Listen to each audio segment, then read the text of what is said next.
नमस्कार, आप देख रहे हैं दिल्ली आज तक। मैं हूं याशिका गुप्ता। जिस दिल्ली को राजधानी होने पर फक्र है, उसी दिल्ली का सिर शर्म से झुका रहा है एक सच ये कि दिल्ली से हर दिन गायब हो रहे हैं 8 बच्चे। पुलिस प्रशासन, सरकारी और गैर सरकारी संगठन, CBI, crime bureau, crime branch और बाल आयोग, ये सब मिलकर भी दिल्ली के बच्चों की हिफाजत में नाकाम रहे हैं। 6 बजे शाम में मैं घर से गया तो बोल के आया था कि आज तो मैं घर वापस वहीं रह रहा था। मैं 10 दिन से तो बच्चे गए। दिनेश सिंह के घर में चर्चा हो रही है कि उनके और उनके भाई के गुमशुदा बच्चे को ढूंढने के लिए अब आगे कैसे और क्या किया जाए। ये तो पूरे रास्ता आप लोग कुछ करते क्यों नहीं इसमें? ये हम लोगों ने बहुत इसके प्रति काम चल रहा है, काफी शिकायतें भी की हैं। एक ही घर के 2 बच्चे शिवम और साकेत 15 जुलाई से लापता हैं। पुलिस भी एक बार शिकायत लिखकर गायब है। एक कमरे में घर के पुरुष आगे की तैयारी कर रहे हैं और दूसरे कमरे में बच्चों की मां दिल में आस और आंखों में आंसू थामे उस मनहूस घड़ी को कोस रही हैं। 5 रोज हो गया लेकिन कोई सुनवाई नहीं है, कुछ नहीं हुआ अभी तक। बच्चा का कोई पता नहीं है, कहाँ है नहीं है, किस हाल में, कुछ नहीं पता। हम लोग परेशान हो, लेकिन सुन नहीं रहा, नहीं पुलिस सुन रहा है, नहीं कोई सुन रहा है। थोड़े बड़े ऐसे ही दिखते हैं। ये बच्चे न्यू अशोक नगर में लगे कांवड़ शिविर कैंप के पास से अचानक कैसे गायब हो गए, अब तक पता नहीं लग सका। यह बच्चे से बिछड़ने का गम झेल रही एक और माँ। जरीना संभल से अपने बड़े बेटे का इलाज कराने आई थी, लेकिन यहाँ आकर उन्होंने छोटा बेटा ही खो दिया। सीसीटीवी कैमरों और सुरक्षा के तमाम दावों के बीच उनका बेटा कैसे बिछड़ गया पता नहीं चल सका। पुलिस तो कोई जवाब ही नहीं दे रही है अभी तक। ये कह देती है कि हाँ ला के देंगे, सब समझा देती है, पुलिस दिल तसल्ली कर देती है। मैं बाथरूम गई थी, एक लेडीज बैठती यहाँ पर, तब बाथरूम से आई, वो लेडीज भी ना थी, बच्चा भी ना था। इन आंसुओं ने अगर आपका दिल पिघलाया हो तो जरा ये भी देख लीजिए, दिल्ली में दर्द का एक पूरा दरिया मौजूद है। ये आंसू बहते हैं और सूख जाते हैं क्योंकि ये आंसू उस तबके के नहीं है जो सैलाब ला सके। 7 महीनों साथ मेरे से जा जाते हैं, कोई सूचना नहीं मिल रही। मेरा सुना है कैसे रहने का, हमें 7 साल का बच्चा 2-3 साल में मेरे बच्चे का किसी ने पता। साल भर हो गया, हमारा काम धंधा भी सब चौपट है, कोई भी काम धंधा नहीं हो रहा बच्चे के मारे। और एक ही लड़का हमारा तो बस खाली, और बच्चे नहीं हमारे। आंकड़ों की माने तो हिंदुस्तान में हर 5 मिनट में एक बच्चा गायब हो रहा है।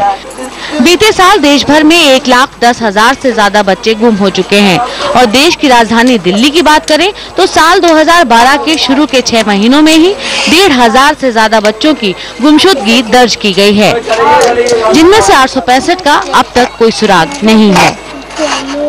ये आंकड़े जितने डरावने हैं उनसे ज्यादा डरावना है इनको लेकर पुलिस और एजेंसियों का रवैया। ये आंकड़े तो हर साल दोगुनी तिगुनी रफ्तार से बढ़ रहे हैं, लेकिन इन्हें फाइलों में दर्ज करने से ज्यादा कुछ नहीं किया जा रहा। औलाद को खोने का दर्द उसे जन्म देने वाली माँ ही समझ सकती है, लेकिन अब इन माँओं का ही सवाल है, क्या इस सिस्टम में सब बेऔलाद हैं जो उनकी तकलीफ नहीं समझ रहे।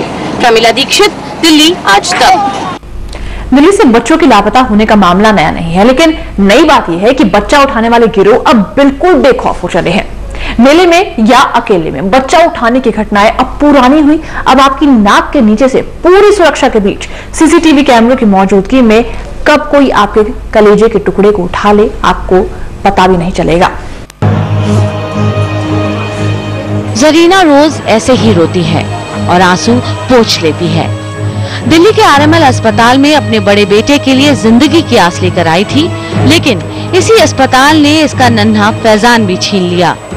परिवार के पास इस वक्त अपने 5 बरस के फैजान की कोई फोटो भी नहीं है। कौन ये सोच के आता है कि अस्पताल जाएगा तो जिंदगी खो देगा, लेकिन दिल्ली के राम मनोहर लोहिया अस्पताल ने इस परिवार को तो बिल्कुल ही झकझोर दिया। मैं बाथरूम गई थी, एक लेडीज बैठती यहाँ पर, तब बाथरूम से आई, वो लेडीज भी ना थी, बच्चा भी ना था।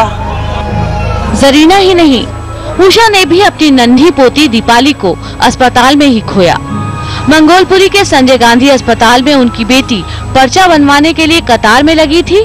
एक पल के लिए बच्चे की उंगली हाथ से क्या छूटी, मुड़ के देखा तो पांव के नीचे से जमीन ही खिसक गई। संजय अस्पताल से वहीं से उठाई गया है। बदरपुर की पार्वती की पोती अंजलि भी ईएसआई अस्पताल से ही उठा ली गई। 11 महीने की बच्ची अभी पांव से चलना भी नहीं सीख पाई थी कि घात लगाए बैठे बच्चा चोर उसे मां से न जाने कितनी दूर ले गए। अस्पताल से बच्चा गायब हो जाना कोई मामूली बात नहीं है और जिस तरह ये मामले बढ़ रहे हैं, जाहिर है ये सुनियोजित अपराध है। कितनी हैरानी की बात है कि पुलिस की मौजूदगी जो इर्द गिर्द है अस्पताल के, बावजूद इसके ये लोग जाके ट्रैफिकर लोग बच्चों को चुरा लाते हैं। और ये बताता है कि ये जो अपराधी गिरोह हैं वो बहुत ट्रेंड हैं, बहुत चतुर हैं, लेकिन इसके अलावा वो बहुत दुस्साहसी हैं और उनका पुलिस या प्रशासन के साथ किसी निचले स्तर पर कोई ना कोई मिलीभगत जरूर है। लेकिन सरकार को शायद ये बात इतनी गंभीर नहीं लगती, तभी अस्पतालों से गायब होते बच्चों पर दिल्ली के स्वास्थ्य मंत्री ये नसीहत दे रहे हैं। नहीं, इसमें अलर्ट रहने की जरूरत है और साथ में जो बच्चों की माँ है, मदर्स को जो है अलर्ट रहने की ज़्यादा ज़रूरत है। वो अपने बच्चे का ध्यान रखें और अलर्ट रहें, या उनके रिलेशन कोई भी होते हैं वो भी अलर्ट रहें। तो इन सब बातों का ध्यान पर्सनली भी रखना चाहिए। हमने दिल्ली के अस्पतालों को दिन में भी देखा और रात में भी, स्टेशन पर भी घूमे और सुरक्षा इंतजामों के दावे हमें हवा से कम कुछ भी नहीं लगे। पहले ही चिंताओं से घिरे बेसुध लोगों को वैसे ही अपनी कोई खबर नहीं रहती और ऐसे ही लोगों पर शातिर बच्चा चोर निगाहें लगाए बैठते हैं। अस्पतालों में वैसे भी दूर दराज से आए मरीजों के परिजनों के लिए कोई जगह नहीं होती, वो तो जहां तहां जैसे तैसे बस दिन काटते हैं। लेकिन ऐसे में ही ये गैंग अपना काम कर रहे हैं। आलम यह है कि दिल्ली में अपनी रोजी रोटी कमाने आए यूपी बिहार के कुछ परिवार जो इन हादसों से गुजरे हैं, ये कड़वा दर्द साथ लेकर वापस लौट गए हैं और जो यहाँ हैं, उन पर दिन रात ये खतरा मंडरा रहा है। इस बारे में जब हमने दिल्ली पुलिस के पीआरओ राजन भगत से बात करनी चाही तो उन्होंने कैमरे पर तो आने से इनकार कर दिया, लेकिन एनएचआरसी का नोटिस आया है, जांच पड़ताल की जा रही है, विश्लेषण किया जा रहा है। यही एक रटा रटाया जवाब हमें सुनाई पड़ा। मीडिया के सामने आने से तो बच गए, लेकिन आंकड़े कैसे झुटलाएंगे जो चीख चीख कर पुलिस की काहिली और लापरवाही की कहानी कह रहे हैं। मानवाधिकार आयोग ने दिल्ली पुलिस और दिल्ली सरकार से इस पूरे मामले पर जवाब मांगा है। पूरी खबर दिखाएंगे एक छोटे से ब्रेक के बाद।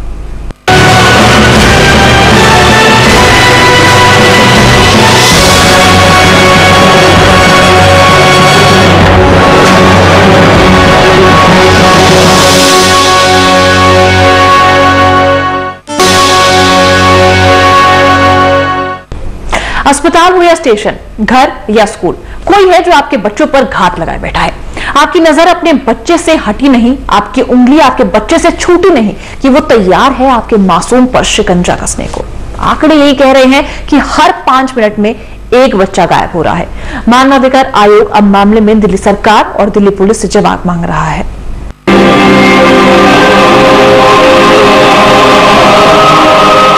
आप गिनते रह जाएंगे, लेकिन गुमशुदा बच्चों की ये तस्वीरें कभी खत्म नहीं होंगी, क्योंकि ये तस्वीर बदले इसमें किसी की दिलचस्पी नहीं।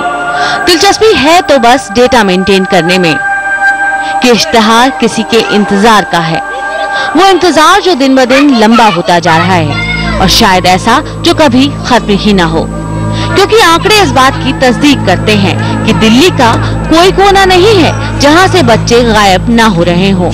मानवाधिकार आयोग ने भी इन आंकड़ों पर अपनी चिंता जताई है। आपको याद होगा, निठारी कांड का सच सामने आने के बाद शुरुआती दिनों में बच्चा चोरी होने के किसी भी मामले को बहुत गंभीरता से लिया गया या फिर ऐसा दिखाया गया, लेकिन अब गुमशुदा बच्चों के कागजों पर बढ़ते आंकड़े बता रहे हैं कि ये कागजी कार्रवाई महज कागजों तक ही सीमित होकर रह गई है। एनएचआरसी यानी मानवाधिकार आयोग बार बार दिल्ली सरकार और दिल्ली पुलिस को नोटिस भेजता है, लेकिन नतीजा सिफर। एनएचआरसी भले ही चिंता करे, लेकिन दिल्ली सरकार के पास तो अपनी दलीलें हैं। सुनिए दिल्ली की बाल कल्याण मंत्री ने किस तरह इससे अपना पल्ला झाड़ा। एक रणनीति के रूप में कहीं ना कहीं हमारा भी उसमें एक भूमिका रहती है, मगर एक जो कार्रवाई करनी होती है वो पुलिस को करनी होती है, क्योंकि सबसे पहले स्तर पर जहाँ पर नागरिक कहीं रिपोर्ट करता है बच्चा गुम जाए तो वो अक्सर पुलिस ही को रिपोर्ट करता है। Child helpline. सही कहा मंत्री जी, आपको तो चाइल्ड हेल्पलाइन का नंबर भी ठीक से याद नहीं, तो आपसे तो बच्चों के कल्याण की उम्मीद ही बेमानी है। दिल्ली सरकार से वही तो हमारे जैसे हेल्पलाइन है जो आपके चैनल के जरिए बताना भी चाहूंगी, जो चाइल्ड हेल्पलाइन है वो 1091 है। इसका प्रचार 1098।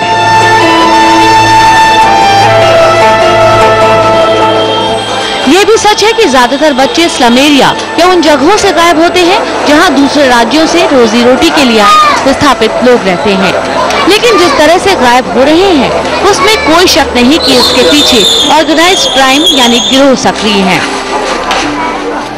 3-4 लड़कियों के बारे में इंफॉर्मेशन थी और हम लोगों ने पूरी इंक्वायरी की।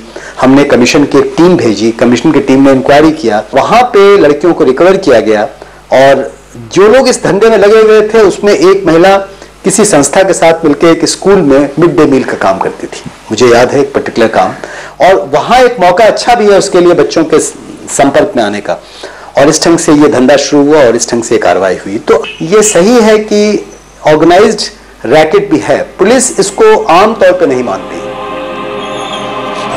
बच्चों के गायब होने पर अलग अलग एजेंसियां अलग अलग आंकड़े देती हैं। साल 2011 में देश भर से 1,10,000 बच्चे गायब हुए और दिल्ली में जनवरी 2012 से अब तक करीब 1,500 बच्चों की गुमशुदगी दर्ज की गई। अगर गायब होते बच्चों की तादाद लगातार बढ़ रही हो और उन्हें तलाशने की दिशा में कोई खास काम न हो तो दिल्ली के माथे पर चिंता की लकीरें पड़ना लाजमी है। मानवाधिकार आयोग ने दिल्ली सरकार, यूपी सरकार और दिल्ली पुलिस को इस बारे में नोटिस भेजकर विस्तार से जानकारी मांगी है। कोई भी बच्चा एक घर की धुरी होता है, एक घर की जिंदगी होता है, लेकिन गायब होते ही वो महज एक फाइल में बदल जाता है। तो यहाँ से वहाँ अपनी बदकिस्मती लिए भटकती तो रहती है, लेकिन माँ बाप के हाथ नहीं आती कि हाथ लगे तो जान सके आखिर उनके बच्चे को पाने की आस कहाँ तक पहुँची है। प्रमिला दीक्षित, दिल्ली आज तक। बच्चा रास्ता भटक कर गुम हो जाए तो फिर भी उसके वापस मिलने की उम्मीद रहती है, लेकिन अगर बच्चों को गायब करने के लिए सैकड़ों गैंग काम कर रहे हो तो जाहिर है उन्हें किसी खास मकसद के लिए उठाया जा रहा है। सड़क पर भीख मांगते बच्चों पर ध्यान आपका भी जाता होगा, लेकिन किसे फुर्सत है कि वो ये देखे कि ये बच्चे किसी गिरोह के शिकार तो नहीं। जी हाँ, बच्चे का गायब हो जाना कोई रास्ता भटक जाना नहीं है, बच्चे एक सुनियोजित ढंग से उठाए जा रहे हैं। चौंकाने वाली बात ये कि इसके पीछे बाकायदा गैंग काम कर रहे हैं और ये गिरोह अब लाखों की तादाद में है। साल 2006 में सीबीआई ने दिल्ली हाईकोर्ट को यह जानकारी दी थी कि देश भर में बच्चों को उठाने के 814 गैंग ऑपरेट कर रहे हैं और इनके सदस्यों की गिनती 4000 के आसपास है। जरा ये सोचिए कि ये आंकड़ा 6 साल पहले इतना था, तो अब इन गिरोहों की तादाद हजारों हजार में होगी और इनके सदस्यों की गिनती लाखों में। ये आंकड़ा तो दिन रात दुगनी चौगनी रफ्तार से बदल रहा है, लेकिन अगर कुछ नहीं बदला है तो वो है गुमशुदा बच्चों पर सिस्टम का रवैया। बच्चे मासूम होते हैं और उसी मासूमियत का फायदा उठा ये गिरोह उन्हें अपने शिकंजे में कस लेते हैं। किसे मालूम मेरठ या मध्य प्रदेश में काम करने वाला बाल मजदूर दिल्ली की किसी माँ का लाल है, या फिर दिल्ली में रेड लाइट पर भीख मांग रहे किसी बच्चे के लिए दूर बिहार में कोई माँ आज भी आंसू बहा रही हो। 6-7 महीनों के साथ मेरे से जा जाते हैं, कोई सूचना नहीं मिल रही। इन बच्चों का इस्तेमाल गैर कानूनी ढंग से बच्चा गोद लेने, बाल मजदूरी और भीख मांगने के लिए किया जाता है। एक घिनौनी सच्चाई ये भी है कि बच्चियों को हार्मोन्स के इंजेक्शन देकर जिस्म फरोशी के लिए तैयार किया जाता है। बच्चों की एक बड़ी तादाद यूपी हरियाणा के गन्ना खेतों में बाल मजदूरी कर रही है। हमने ऐसे बच्चे छुड़ाए हैं जो बंधुआ मजदूरी कर रहे हैं, खेत खलिहानों में काम कर रहे हैं, जरी इंडस्ट्री में दिल्ली में काम कर रहे हैं और वो बिहार से या दूसरी जगह से चुराए गए। दिल्ली के बच्चे मेरठ में बंधुआ मजदूरी कर रहे हैं खेतों में। तो बंधुआ मजदूरी के लिए, बाल वेश्यावृत्ति के लिए, अपाहिज करके भिखमंगी कराने के लिए, कई बार उनके शरीरों का प्रत्यारोपण, शरीर के अंगों के व्यापार के लिए और कई तरह के इस तरह के कामों के लिए बच्चों का इस्तेमाल किया जाता है। मुजफ्फरनगर के गन्ना खेतों में बंधुआ मजदूरी कर रहा ये बच्चा अपना हाथ दिखा दर्द बताता है कि किस तरह कम वक्त में ज्यादा चारा काटने के दबाव में चारा काटते हुए उसकी उंगली कट गई। फिर भी वो खुद को खुशकिस्मत मानता है जो मौका पाकर भाग निकला, लेकिन बताता है वहाँ ऐसे बच्चों की गिनती का कोई ठिकाना नहीं जिन्हें देश के अलग अलग हिस्सों से उठाकर बाल मजदूरी में लगाया गया है।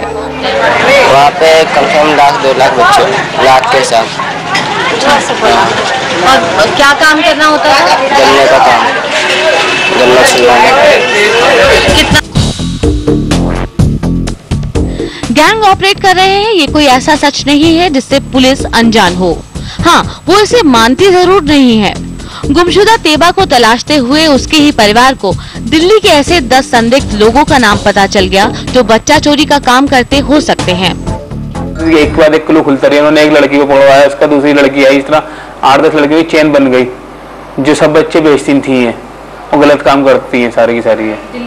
दिल्ली ही में है, सब पुरानी रेलवे स्टेशन के पास है, कोई कनाट प्लेस के अंदर है। ये पूरा ग्रुप पूरा दिल्ली में फैला हुआ है और उसके बारे में पुलिस को सब जानकारी है, लेकिन कोई बताता नहीं है कुछ किसी को भी। जब एक ही परिवार 10 संदिग्ध गैंग पहचान सकता है तो इतनी तादाद में पुलिस कैसे इससे अनजान है, इसे पचा पाना आसान नहीं। इस बारे में जब हमने दिल्ली पुलिस के पीआरओ राजन भगत से बात करनी चाहिए तो उन्होंने कैमरे पर तो आने से इनकार कर दिया, लेकिन एनएचआरसी का नोटिस आया है, जांच पड़ताल की जा रही है, विश्लेषण किया जा रहा है। यही एक रटा रटाया जवाब हमें सुनाई पड़ा। मीडिया के सामने आने से तो बच गए, लेकिन आंकड़े कैसे दिखलाएंगे जो चीख कर पुलिस की काहिली और लापरवाही की कहानी कह रहे हैं। दिल्ली ही नहीं, एनसीआर में भी बच्चा चोरी की वारदात लगातार बढ़ रही है। एनएचआरसी ने गाजियाबाद में भी बीते 6 महीने में गायब हुए 90 बच्चों के मामले पर यूपी सरकार को नोटिस भेजा है। प्रमिला दीक्षित, दिल्ली आज तक। फिलहाल रुक एक छोटे से ब्रेक के लिए आप बने रहिए हमारे साथ।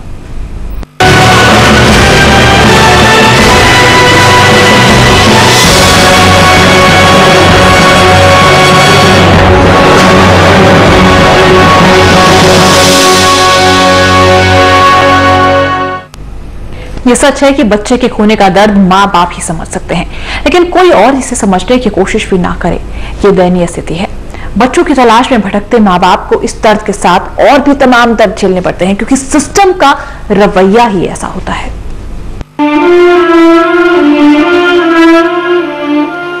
150 रुपए दिहाड़ी पर मजदूरी करने वाले माँ बाप बच्चे की तलाश में पंडित मौलवियों पर हजारों रुपए फूंक दे तो इनके दर्द का एहसास आप भी कर सकते हैं, लेकिन अफसोस वो नहीं कर पाते जिन्हें होना चाहिए।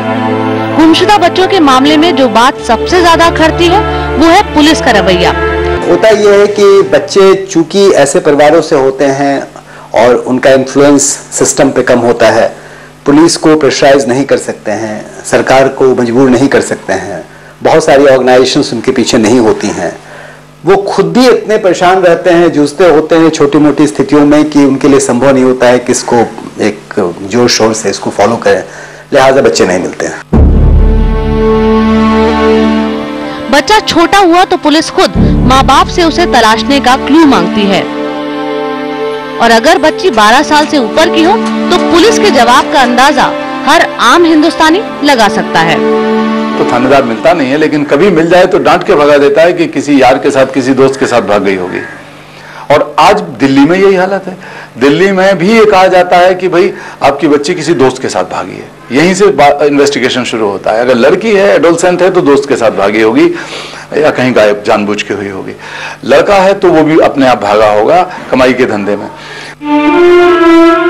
जो एफआईआर तक का मतलब नहीं जानते उनसे ऑनलाइन स्टेटस देखने को कहा जाता है। संवेदनहीनता की हद देखिए, पुलिस परेशान माँ बाप से भी पैसा कमाने की फिराक में रहती है। हमको यही कहा था पुलिस वाले ने, मीडिया वाले को देना है, टीवी में दिखाना है फोटो, और अखबार वाले को देना है। कितने पैसे लिए? एक बार 500 रुपया दिया, दूसरी बार में 2500 रुपया लिया। कौन सब मिले? जगवीर राणा। कौन था जगवीर राणा? SHO।